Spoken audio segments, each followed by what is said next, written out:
theory. This theory introduced by Carwick 1969. Carwick is the research-linked college professor of organizational behavior and psychology, professor of organizational behavior and human resources management, professor of psychology at the University of Michigan. In Wick's first book, The Social Psychology of Organizational, he presents historical approach explaining how organizations make sense of and use information, and state that organization and their environment change so rapidly that is unrealistic to show what they are like now, and because that not the way they are going to be later.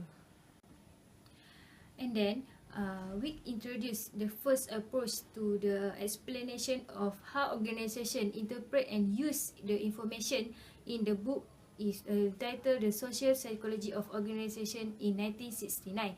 Then he again developed this theory in 1995. The focus of the organization information theory is on the communication of information that is very important in determining the success of an organization. To better understand this process, we will discuss two theoretical perspectives that influence the organization information theory. First, general system theory is particularly useful in understanding the interrelationship that exists between the various organization units.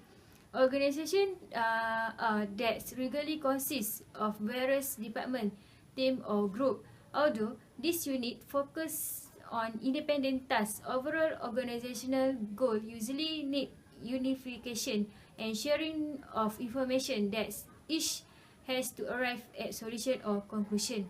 And for the second perspective that has been used to explain the theory by the organization that gather information is by using social culture evolution theory by Darwin. And Darwin described the vision in terms of organism change that allowed them to manage with various environments.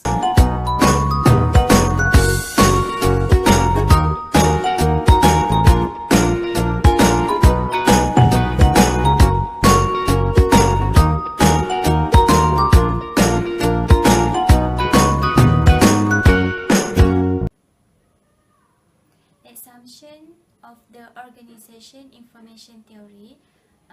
Carwick has stated that the assumption for this theory is divided into three main aspects.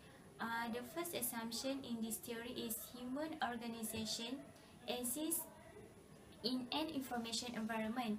An organization relies on information in order any work within the organization can run smoothly in order to achieve their organization goal. The second assumption for organizational information theory is the information in organization received different in terms of equivocality.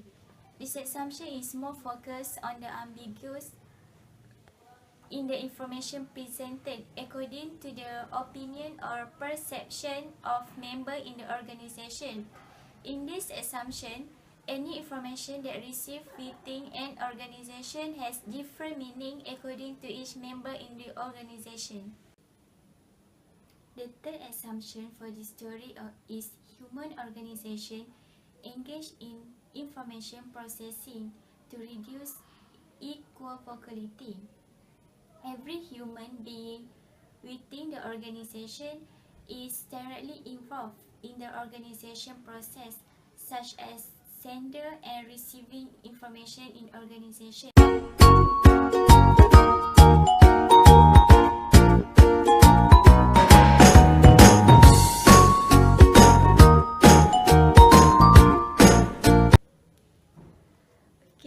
Based on the theory organizational information, we can relate it in our daily life. For example, our group choose to relate it in conflict management, which is it's hard to find two parties share the same exact interest. Thus, conflict and cooperation coexist with each other within the organization. Institutional conflict management is often used by managers to create sustainable organization. So, for example, workers and foremen reduce ambiguity by adding interpretation, while managers propose specific action steps. This way, individuals interpret and process this ambiguity is a key to understand on how an organization makes sense of their activities.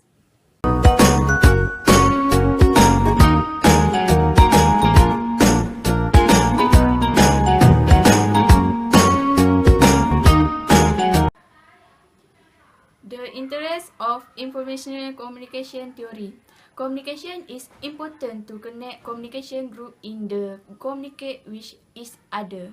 The advantage and important this theory is that it can be seen from the aspect of useful is so obvious that is informational communication theory.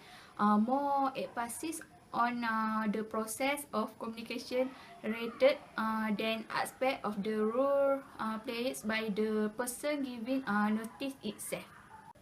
Witnesses content in information communication theory. Focus witness content in the theory of informational communication is the delivery of informational communication sometimes not clear with the notice submitted by other parties then the smooth decision in the organization will.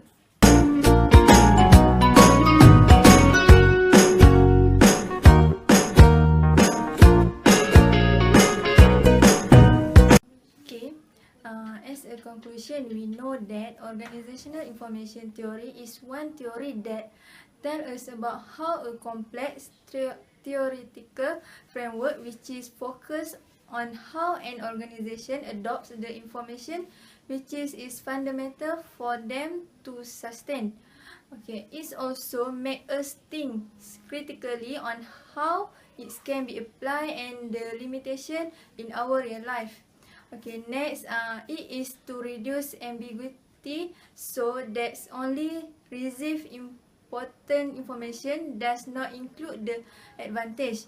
Organizational communication should lead people on how to understanding of clearly goals to achieve that goal set by the leader.